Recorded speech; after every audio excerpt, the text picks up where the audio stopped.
মানুষ যখন বিছানায় পড়ে যায় অনেক কিছু তার জন্য বাতিল হয়ে যায়। কথা ঠিক বললাম না বেঠিক বললাম? এই জন্য সময়ের কদর করা দরকার।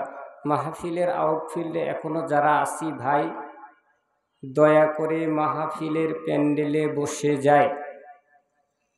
ভাই সময় চলে যাবে, অপচয় হবে, নষ্ট হবে বলে ওই সময়টা কামিয়াব হবে, সফল হবে বলে মানুষ যখন জান্নাতে যাবে, জান্নাতে গিয়ে মানুষ আফসোস করবে। কিতাবের মধ্যে লেখে, কেন আফসোস করবে? এ তো জান্নাত পেয়ে গেছে, এ তো চিরস্থায়ী ঠিকানা জান্নাতের মধ্যে চলে গেছে, সে কেন আফসোস করবে? প্রশ্ন জাগে না? জাগে তো। বলে ওই সময়টা, যে সময়টা দুনিয়াতে থাকা অবস্থায় অল্প সময় জিন্দেগির মধ্যে থেকে নষ্ট করে ফেলেছে, বেহুদা কাজ করেছে, বলে আজকে যদি সেই দিন আমি ওই সময়টা কাজে লাগাইতাম, তাহলে আজকের জান্নাতটা আমার আরো সজ্জিত হতো। বলে জান্নাত একটা উদ্যান, বাগান। বলে যে যত আমল করবে তার জান্নাত তত সজ্জিত হতে থাকে।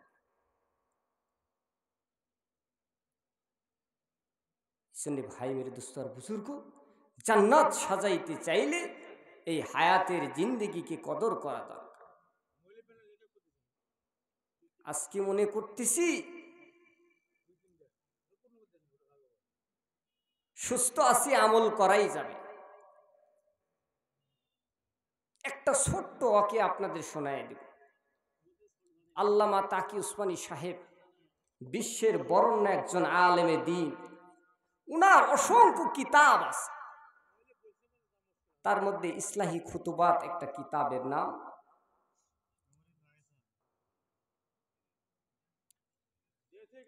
ওই কিতাবের মধ্যে একটা ছোট্ট ঘটনা হাজী ইমদাদুল্লাহ মুহাজিরি মক্কি রহমতুল্লাহ। মুসলমান ভাইরা আমার, কথাগুলো দিল দিয়ে বুঝবেন। হাজী ইমদাদুল্লাহ মুহাজিরি মক্কি রহমতুল্লাহ আলাইহি একজন বড় বুজুর্গানে দিন ছিলেন। কিতাবের মধ্যে আছে, উনি একদিন বসা ছিলেন, ওনার সমস্ত সারকারদের নিয়ে কথা বলতেছিলেন অসুস্থ আর সুস্থ সম্পর্কে।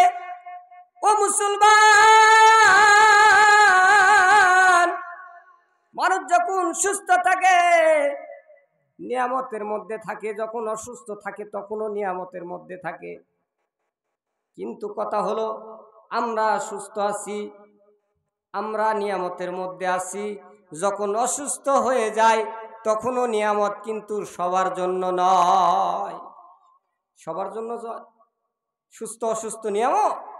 অসুস্থ যখন মানুষের বেশি হয়ে যায়, অস্থির হয়ে যায়, তখন বলে মানুষ আর দুনিয়াতে নাই, আল্লাহ খালি আমারই দেখলো। ঠিক বললাম না বেঠিক বললাম? মানুষ যখন অসুস্থ বেশি হয়ে যায় তখন বলতে থাকে আল্লাহ শুধু আমারই দেখছে, আর কারো দেখে নাই। নাউজুবিল্লাহ। তো হাজী ইমদাদুল্লাহ মুহাজিরি মক্কি রহমতুল্লাহ আলাইহি উনি বলতেছিলেন, ভাই সুস্থ আল্লাহ নিয়ামত, অসুস্থ আরো বড় নিয়ামত।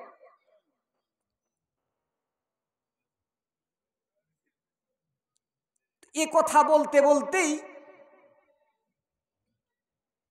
হঠাৎ করে একজন লোক ওই মজমাতে আসলেন, এসে বলতেছিলেন, হুজুর আমার জন্য একটু দোয়া করবেন, আমার জন্য একটু দোয়া করবেন।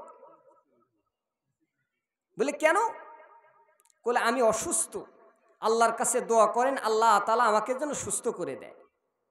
হুজুর দোয়া করলেন, লোকটি চলে গেল, সমস্ত লোক অ্যাস্টোনেট হয়ে গেল। হুজুর আপনি বললেন অসুস্থ আল্লাহর নিয়ামত, তে লোকটি তো নিয়ামতের মধ্যেই আছে, সুস্থতা কেন চাইলেন? হুজুর বললেন, তোমরা বুঝো নাই, সুস্থ আল্লাহর নিয়ামত, অসুস্থ আল্লাহর নিয়ামত, কিন্তু আমরা তো দুর্বল। সুস্থতা গ্রহণ করি, অসুস্থতা গ্রহণ করতে চাই না। সচ্ছলতা গ্রহণ করি, দারিদ্রতা গ্রহণ করতে চাই না। ধনী হতে চাই, গরিব হতে চাই না।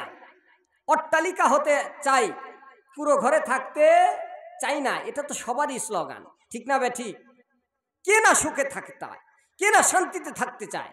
প্রত্যেকটা মানুষ চায় সুখ, শান্তি, সফলতা। তো অল্প হায়াতের জিন্দেগি আমাকে আপনাকে পাঠাইছেন,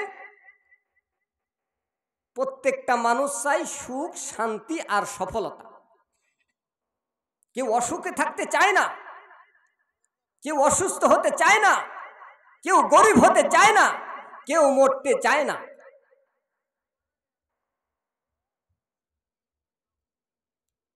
তো পৃথিবীতে আল্লাহ তাআলা যত প্রাণী কুল সৃষ্টি করছেন, যাদের জীবন আছে সবাই সুখের সন্ধানী। ঠিক বললাম না বেঠিক বললাম?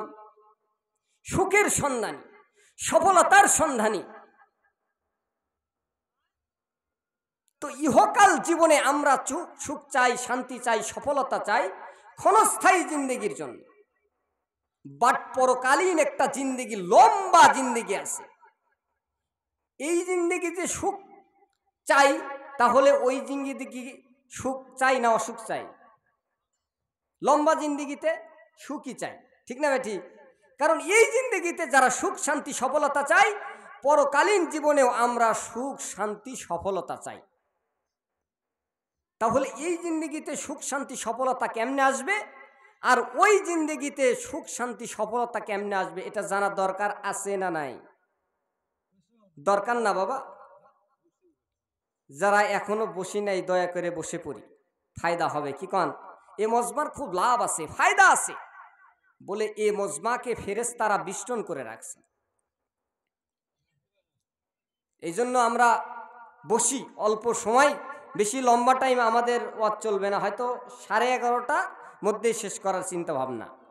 আল্লাহ তাআলা সবাইকে ধৈর্য সহকারে কথাগুলি শ্রবণ করার তৌফিক দান করে। বলতেছিলাম যে দুনিয়াতে সুখ চাই, শান্তি, সফলতা, পরকালীন জীবনেও সুখ, শান্তি, সফলতা চাই। তাহলে কোন কাজটি করলে আমাদের দুনিয়াতেও সুখ হবে, পরকালীন জীবনেও সুখ হবে, এটা জানা দরকার না? করাও দরকার। ঠিক বললাম না ঠিক বললাম? দুনিয়াতে সুখে শান্তিতে থাকার জন্য মানুষ কি না করতেছে, বাড়ি গাড়ি টাকা পয়সা এমন কিছু নাই, ব্যাংক ব্যালেন্স নাই, করতেছে না। টাকার জন্য মানুষ বিদেশ পর্যন্ত চলে যায়। কোথায় যায়? বিদেশ পর্যন্ত যায়। কিসের জন্য? টাকার জন্য। এক দাওয়াতে তাবলীগের তাশকিল করতেছিলাম, বলতেছিলাম ভাই 3 চিল্লায় যাওয়া দরকার, মেহনত হওয়া দরকার। 2-4 জন নাম দিল। এক মুরব্বী উঠে কয় যে কথা আছে, বয়স তো বাবু কেসরা। কইলাম কন বাবা, কি করবেন কন? কয় আচ্ছা বিদেশ যে যায়, এই 5 বছর 7 বছর থাকে, এর নিচে কি কেউ থাকে? হ্যাঁ, এর নিচে কেউ থাকে? 5 বছর 7 বছর যায়, আপনারা হুজুররাই বলেন যে বাড়িতে একটা বিশাল আমল আছে, এই আমল বাদ দিয়ে এই বউ থিয়া 5 বছর 7 বছর থাকে, তার থেকে কি বউ থাকবো না যাবো, তালাক হবো? খুব ভালো করে বুঝবেন, কথাটা খুব গভীর ঢেল মারছে, ঠিক না? 5 বছর 7 বছর থাকলো, হক আদায় করলো না, তাতে বউ থাকবো না তালাক হবো? বললাম ঠিক আছে বাবা, আপনার সলিউশন দেব ইনশাআল্লাহ। ভাগ্যক্রমে চাচার 2 বেটা থাকে বিদেশ, 2টা ছেলেই বিদেশ। বললাম বাবজান, বেটা তো 2টা আপনার বিদেশ, তো এই যে 2টা বছর 2 ছেলে বিদেশ গেছে, এই বেটার বউরা তালাক হবো না বাড়িতে থাকতো? চাচা আর কথা কয় না, সিল্লের যাওয়ার কথা কছি, চাচা আমারে ঢেল মারছে, 3 মাস থাকবো, বইয়ের হক আদায় হব না, এটা তো চিল্লা হব না, বউ তালাক হবো। এরে বেটা, তোর বেটা যে 7 বছর লেগেছে, এখন কি অবস্থা? চাচা নিসমুখ হয়ে জায়গা, কি খবর জান কে থাকেন? তো বলতেছিলাম একটা কথা বুঝবার জন্য প্রাসঙ্গিক কথা বললাম, যে মানুষ টাকার জন্য কি না করে, দেশের বাইরে পর্যন্ত চায়, টাকা চাই। দুনিয়াতে টাকা ছাড়া যেমন কিছু হয় না, পরকালীন জীবনে মানুষকে আমল ছাড়া কোনো কিছুই হবে না। দুনিয়াতে টাকা থাকলে সব করা যায়, টাকা থাকলে সব করা যায়, এটা দুনিয়ার হাইসিয়াত। পরকালীন জীবনে আমল ছাড়া, নেক আমল ছাড়া পরকালীন জীবনে আমাকে আপনাকে জান্নাত পাওয়ার কোনো সুযোগই নাই। তাহলে দুনিয়াতে টাকার জন্য সব করতেছি, পরকালীনের জন্য কি করলাম? খুব ভালো করে বুঝবেন, কথাগুলো বুঝবেন, মোরালে ঢুকবে, মাথার মধ্যে ঢুকবে, আমল করবেন, ফায়দা হবে। ঠিক না বে ঠিক? ওয়াজের ময়দান আর নাই। যারা একটু ভাইরাল টাইরাল কথা বললে কয় যে ওই যা কয়, বোঝেন নাই, ওই যা কয় ওইটাই মানুষ শুনে শ্রবল করে। আর একজন যদি দামি কথা কয়, ওই বাবু চিনি তো আঙ্গের সল পালে এই সেই হাবি যাবি। ঠিক না বে ঠিক? দামি যতই কই। এই জন্য বলছে যে নিজের বাড়ির জিনিস নিজের ভালো লাগে না, অন্যটা ভালো লাগে। ঠিক বললো না বে ঠিক বললাম? আর এক বাড়ির যদি এলা দুধের পিঠের সময়, এখন আগের দিনে তো দুধের পিঠের ধুম চলছে, এখন আর নাই, মানুষ ডিজিটাল হয়েছে। পিঠে করে কি ওই জামায় ফুট করে কয়, আর বাজারে যায় তিনটে গুড়ে ঢেমে নিয়ে এসে ডিজিটালভাবে খায়া দেয়, বিদায় করে দেয়। আর আগের দিনের মানুষ ময় মুরব্বী নিয়ে একসাথে পিঠা খাইতো, আমোদ ফুর্তি আসছিল, ওইটা একবারে শেষ করছে। ঠিক না বে ঠিক? এখন আমোদ ফুর্তি গেছে অন্য লাইনে। ঠিক না বে ঠিক? ওই কথাও বলবো ইনশা আল্লাহ, মাথায় রাখবেন। আল্লাহ তাআলা আমাকে বলা এবং আপনাদের শোনা অনুযায়ী আমল করার তৌফিক দান করেন। বলতেছিলাম কোন কথা যেন মনে আসেনি, মনে রাখতে হবে। আলোচনা মনে রাখবেন, ফায়দা হবে, মনোযোগ দিবেন, অ্যালার্ট থাকবেন। প্রত্যেকটা কথা যদি অন্তঃকরণের মধ্যে বদ্ধমূল হয়, এই কথাগুলি আপনার অন্তরের মধ্যে স্পিরিট জন্মাবে এবং আমলের জজবা তৈরি হবে। আমরা আমলের কথা শুনি না, সুর সার দিলে কয় যে হুজুর সারতিছে জান একবো, আর সুর না দিলে কয় কি এক ভদর ভদর পেঁচাল নিচ্ছে বাবা, গাঁয়ে ভাষা কইলাম। ঠিক না বেঠি? বাংলা কথা কইলে কয় হচ্ছে না, সুর দিলেই কয় এই তো টান মারছে বাবা। মানুষ হলে সুরের পাগল, সুর যেখানে আছে সব আছে। ঠিক না বেঠি? সুর নাই ওয়াজ নাই। তো আগে সাহাবী আজমাইনরা সুর ছাড়াই ওয়াজ করছে, ফায়দা হয়েছে। আমরা সুর দিয়ে ওয়াজ করি, তাও ফায়দা হচ্ছে না। আল্লাহ তাআলা সবাইকে আমল করার তৌফিক দান করেন। বলতেছিলাম টাকা দিয়ে দুনিয়াতে সব হয়, পরকালীন জীবনে টাকা দিয়ে সব হয় না। হায়াত আমাদের কতদিন? 50-60 না কত বছর? কত বছর বয়স? 60 বছর। গড় আয় হলো 60 বছর। আমাদের ডেকোরেটর রেজাউল ভাই বলছে 60 বছর। ধরে নিলাম 60, 70 বা 80 বছরই বাঁচলে। মরতে তো একদিন হবেই, হবে না কি হবে না? যেতে তো একদিন হবেই, হবে কি হবে না? যেতে অবশ্যই হবে, পথ পাড়ি অবশ্যই দিতে হবে। সেই দিন মানুষের কি অবস্থা হবে? তো বলতেছিলাম দুনিয়াতে সুখ শান্তি সফলতা আর পরকালীন জীবনে সুখ শান্তি সফলতা, এই দুইটার মাঝখানে কি মানলে দুনিয়াতেও শান্তি থাকবো, পরকালীন জীবনে উত্তম জান্নাতে যাইতে পারবো, এর মাপকাঠি হলো গা দিন মানার মধ্যে। কিসের মানার মধ্যে ভাই? দিন মানার মধ্যে। আল্লাহর হুকুম নবীজির তরিকা মতো যদি জিন্দেগি পালন করতে পারি, তাহলে একালীন জীবনেও সুখ হবে, পরকালীন জীবনেও যেটা মানুষ কল্পনা করে নাই, আন্দাজ করে নাই, সেটা মানুষকে আল্লাহ তাআলা দান করে দিবে। ঠিক না ভাই ঠিক? দিন মানতে হবে।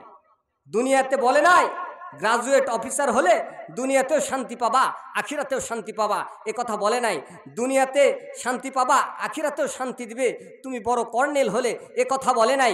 বলছে দিন মানবা, যে কোনো পরিবারের হোক, যে ফ্যামিলির হোক, যে গোষ্ঠীর হোক, দিন মানবা, তুমি এ কালেও শান্তি, ও কালেও শান্তি পাবা। মানতে হবে কি? দিন। দিন মানতে হবে। নিয়ত আসেনি? নিয়ত আছে সবার? মরার আগে না পরে? ও মেরে দুস্তার বুজুর্গ, হায়াতের জিন্দেগি যেদিন শেষ হয়ে যাবে, পাশেই কবরস্থান, মসজিদের উন্নয়ন কল্পে মাহফিল। আজকে মানুষ দিনের পর দিন যাচ্ছে বেখিয়ালি জীবন যাপন করতেছে। এই জন্য দিন মেনে আমার আপনার জিন্দেগি পালন করতে হবে। তাহলে অবশ্যই আল্লাহ তাআলা একালেও জান্নাত দিবে, পরকালীন জীবনেও জান্নাত দিবে। ঠিক না ভাই ঠিক? জান্নাত পাওয়ার আশা আসেনি? সবারই। দু একজন বাদ টাত পড়বেন না। গত কয়েকদিন আগে মুরব্বী সাহেব আছে আমার সামনে, যে ইসমাইল ভাই আছে, তো গিয়েছিলাম কুতুবপুরে একটা ইয়ার অনুষ্ঠানে, অর্থাৎ সার বীজ দেওয়ার জন্য। সবারই নিশা পাওয়ার কি কন, আমি আর আমার ভাই আলোচনা করলাম ওই বাদের উপর বসে থেকে, 5 আর 10 কেজি দিলে তো লাভ হয়নি, দুইজন মিলেই কইতেছি 5 কেজি। পরে কয় যে না 55 কেজি। বললাম যাক তাহলে মোটামুটি থাকা যায়, তাহলে 55 কেজি লাভ আছে বিদায় ওই সারাদিন ওটি মাটি করছি। আর যদি 5 কেজি দিলনি তাহলে ওই অফিসারের জুতা কালি দিয়ে বিদায় করে দিলাম নি, ঠিক না ঠিক? গ্রামে আলে মিয়া 5 কেজি সারের জন্য কুতুবপুরে সারাদিন নিয়ে বসে থাকেন, দরকারই নাই 5 কেজি সারের, বেশি দিছে লাভ, আমরা মোটামুটি একটু আনন্দ বোধ করলাম। ঠিক ইমানদারের জন্য আল্লাহ তাআলা জান্নাত দেবে, ভালো জান্নাত দেবে। ইমানদার আনন্দে ওই জান্নাতের মধ্যে সুখ শান্তি সফলতা বিরাজ করতে থাকে। কি চাই মিয়া? মনে চাইছে চলে আসবে, মাছ টলমলো করতেছে, মনে চাইবে মাছের কলিজা ভুনা করে ইমানদারের জন্য জান্নাতে চলে আসবে। হুর নারী চলে আসবে, দুনিয়ার স্বাগতিক মানুষ চুল পেকে যায়, দাড়ি পেকে যায়, জান্নাতে তা হবে না। যৌবন ফুরাবে না, যে যৌবনের জন্য আজ বাহাদুরি করতেছি সেই যৌবন এই জান্নাতে ফুরাবে না, একের পর এক বাড়তেই থাকবে, বাড়তেই থাকবে। এই জন্য জান্নাতে যাওয়া দরকার না? দরকার কি দরকার না? ও বাবা বুঝে আসবে, এখন না পরে, পরে বুঝে কোনো কাজ হবে না। এই জন্য বলতেছি অল্প হায়াতের জিন্দেগি, লম্বা জিন্দেগি আছে আমাদের। কবর থেকে শুরু হবে লম্বা জিন্দেগি, মৌতের পর থেকে লম্বা জিন্দেগি শুরু হবে, যার শেষ হবে না। এই জিন্দেগি শেষ হবে না, শুরু হবে, শেষ হবে না। মুসলমান ভাইরা আমার, কথাগুলো দিল দিয়ে বুঝবেন। আমাদেরকে আল্লাহ তাআলা সৃষ্টি করেছেন, আবারও একদিন আমাদেরকে যাইতে হবে, কবরে যাইতে হবে, হাসরে যাইতে হবে, কিয়ামতের বিভীষিকাময় অবস্থা হবে। চন্দ্র আজ সূর্য অনেক দূর থেকে কিরণ দিচ্ছে, চৈত্র মাসের খরার সময় মাথা টকবক করতে থাকে। ও মুসলমান, এমন একটা সময় চলে আসবে কিয়ামতের বিভীষিকাময় অবস্থা হবে। আধা দুপুরে কিরণ দেওয়া শুরু করবে, মানুষের মাথার মগজ গলে গলে পড়তে থাকবে, কারো হাত পানি, কারো গলা পর্যন্ত। মানুষ 50,000 বছর দাঁড়িয়ে থাকবে, হিসাব দিতে দিতে পেরেশান হয়ে যাবে। আল্লাহকে বলবে আল্লাহ জাহান্নাম দিবেন দেন, তাতে অসুবিধা নাই, তাও এই হিসাবে আমাদের দাঁড়িয়ে রাখিয়েন না। এমন একটা মুহূর্ত মানুষের সামনে আসবে। এই জন্য অল্প হায়াতের জিন্দেগি, লম্বা জিন্দেগি আমাকে পাড়ি দিতে হবে, আমল করতে হবে। আমল করলে লম্বা জিন্দেগি আমাকে আপনাকে উত্তম জান্নাতের বদলা দান করবেন। মুসলমান ভাইরা আমার, 70-80 বছর বাঁচলেও একদিন আমাকে আপনাকে মরে যেতে হবে, কবরের পথে যাত্রী হতে হবে। হবে কি হবে না? এই তো কয়েকদিন আগেই আমাদের রফিকুল চাচা রাত্রিবেলা ঘুমাইছে, সকালবেলায় মরদেহ ঘর থেকে বের হয়ে গেছে। ও মুসলমান, এভাবে প্রত্যেকটি মানুষকে মরতে হবে, চাইতেই হবে। মনে চাবে না, মনে চাবে না, তারপরেও যাইতে হবে। মুসলমান ভাইরা আমার, এই জন্য মউত মানুষের বারবার দোলা দিচ্ছে, বারবার টিকটিকির মতো ঘুরতেছে। কখন জানি ঘড়ির কাঁটা থেমে যায়, কখন জানি প্রদীপটা নিভে যায়, কখন জানি দেহ থেকে প্রাণ পাখিটা চলে যায়। কার জন্য কি করতেছি? বাড়ি করতেছি, আজকে বিল্ডিং করতেছি, টাকা বানাইতেছি, জমি, এগুলো তো জাগতি, এগুলোর চারানা পয়সা দাম হবে না। ভাই বেরে দুঃসার হুজুর গো বলে এগুলো মরার সাথে সাথেই অল্টারনেট হয়ে যাবে, চেঞ্জ হয়ে যাবে, পরিবর্তন হয়ে যাবে। এই জন্য দয়া করে বলতেছি, জীবনকে বানান, তৈরি করে, আমল করে, সুন্দর একটা জিন্দেগি আমি আপনি লাভ করতে পারব। মুসলমান ভাইরা আমার, আল্লামা তারিক জামিল সাহেবের এক লিখিত কিতাব আছে। এই কিতাব থেকে একটা ছোট্ট ওয়াকিয়া আপনাদের শোনায় দিতে চাই। মানুষ মরলে কি অবস্থা হয়, মানুষকে মরা অবশ্যই ধরতে হবে কি হবে না। মালাকুল আরহাম নামক একদল ফেরেশতা আল্লাহ সৃষ্টি করেছেন। তাদের কাজ হলো শিশু যখন পেটে থাকে, যে জায়গায় মৃত্যু হবে সেই জায়গার মাটি তার রক্তে আর গোস্ততে মিশায়া দেন। রক্তে আর গোস্ততে মিশায়া দিলেন যে জায়গায় মৌত হবে, যার কারণে মানব দেহ পৃথিবীর জমিনে যেখানেই ঘুরতেছেন, যেথায় ঘুরতেছেন, যখনই ওই জায়গায় উপস্থিত হয়ে যায় তখনই আল্লাহর বান্দার মৃত্যুটা হয়ে যায়।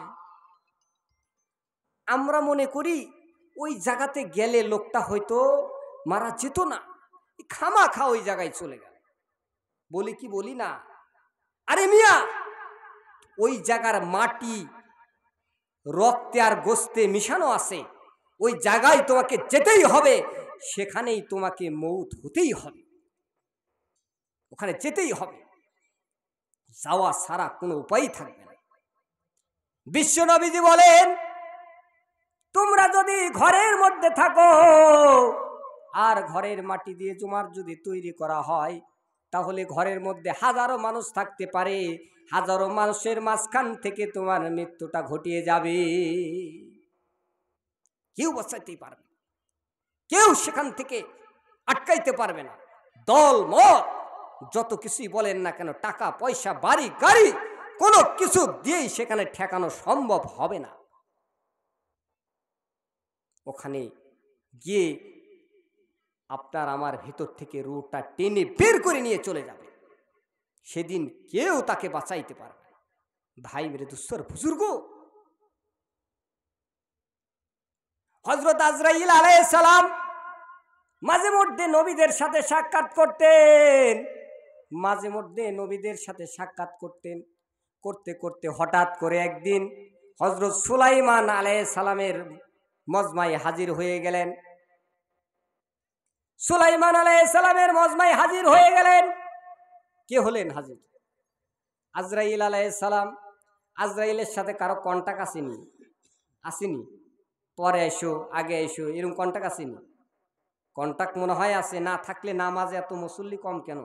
আজ ঈশান নামাজ পড়লাম, কুইতা এক মাথায় হয় নাই, অর্থাৎ 20-25 জন মানুষ। তাহলে মনে হয় এই বাইরের লোকগুলো এলা আজরাইলের সাথে কন্টাক্ট আছে। এই মাহফিলে কিছু মানুষ বলছেন আর বাইরে কয় যে গ্রামের ওই খালি বুড়া মানুষ নামাজ পড়ে, কয় বুড়া মানুষ ওই কটাই যে মরবো, অগেরই নামাজ পড়া দরকার। আর বাইরে কয় আমরা মরমু, দেরি আছে, এই জন্য আমরা যাই না। দেখছি নি তামসা, কগের মরণ আগে আসছে, অগের ঢিপ পারা নাকবো না। আর কেউ কেউ কয় ও কাম কোকাম যে বহুত করছে জীবনে, নামাজ ওই পড়বো না আমি পড়বো। এরে বেটা তুই ছবি নেই, ওয়াকাম তো সবারই আছে, ঠিক বললাম না? ঠিক বললাম? গুনাহ সবার আছে, পাপ সবার আছে, অন্যায় সবার আছে। মুসলমান ভাইরা আমার কথাগুলো দিল দিয়ে বুঝবেন। বলতেছিলাম আজরাইল আলাইহিস সালাম সুলাইমান আলাইহিস সালামের মজমায় চলে আসলেন। এমন মুহূর্তের মধ্যে একটা যুবকের দিকে আজরাইল আলাইহিস সালাম দৃষ্টি দিলেন, তাকালেন কঠোরভাবে। এবার যখন তাকাইছেন, যুবক ভয় পেয়ে গেছে। আজরাইল তাকাইলে ওর অবস্থা কিরাসিন হবে কি হবে না? আমরা মরণের সময় চোখ টোক উল্টা যায়, কয় বাবা পানি ম্যান খাবো গো, আল্লাহ দেও মুখে পানি গো, হায় হায় রে, মরণ সময় পানিও পাইল না। পানি সমুদ্র 3 আইনে দিলে হবে না, অবস্থা যে ওই বুঝতেছে। কি কন জাতার কালাই কি দে ডলে, কালাই আর জাতা নাকি আছে একটা, ঠিক যখন জাতা যখন কালাইয়ের উপরে টলন মারে তখন কালাই এবি দেখে যে ভত্তা হওয়া ছাড়া উপায় নাই। ঠিক বলো না? ঠিক বললাম? যে চোখ বড় বড় এমনি করে নাই বাবা, ওর অবস্থা কিরাসিন হয়ে গেছে। ঠিক না ঠিক? আর আমরা কই যে অমুকে দেখবো গো, হাই রে কয় একবারে জীবনে আর একবারে কিচ্ছু গেল না, আল্লাহ আপেল টাপেল আল্লাহ মুখে দে রে বাপু, দেয় খালি গালছিতে পড়ে যায়। আগে খিলে আর পায় নাই, এমন কয় যে বাপে আল্লাহ খিলে, শেষ বয়সে আল্লাহ দেয় খালি গালছিতে পড়ে যায়। কয় যা এখন আর কি করার, এতই চেষ্টা করলাম বাপ, শেষ পর্যন্ত কমলা খাইলই না। আরে মিয়া খাবে কই থেকে, ওর অবস্থা বেগতিক হয়ে গেছে, দুনিয়ার সমস্ত কিছু দিবেন তারপরে ওর পেট ভরবে না, ভরবে নি। ওই বুঝতেছে অবস্থা কেমন। মুসলমান ভাইরা আমার কথাগুলো দিল দিয়ে বুঝবেন। হযরত আজরাইল আলাইহিস সালাম যখন সুলাইমান আলাইহিস সালামের যখন দরবারে চলে আসলেন, সুলাইমান আলাইহিস সালামের দরবারে চলে আসায় একটা যুবকের দিকে আজরাইল আলাইহিস সালাম দৃষ্টি দিলেন, কঠোরভাবে তাকালেন। আমরা যদি দুনিয়াতে কোনো মানুষকে একটু কঠোরভাবে তাকাই, মনে হয় যেন রাগ করছে, ঠিক না ঠিক? আজরাইল আলাইহিস সালাম যুবকের দিকে যখন তাকাইছেন, যুবক ভয় পেয়ে গেছে। আজরাইল আলাইহিস সালাম তখন চলে গেলেন। যুবকটি বলতেছেন, হে আল্লাহর নবী, আমার তো ভয় হয়েছে, আমার অন্তরে কম্পন সৃষ্টি হয়ে গেছে, এখন আমি কি করব? আমার অন্তরের ভিতরে ভয় আসছে, আমার অন্তরের মধ্যে কি আসছে? ভয় আসছে, ভয় ভয় আসছে। আল্লাহর নবীকে বলছেন, এ আল্লাহর নবী,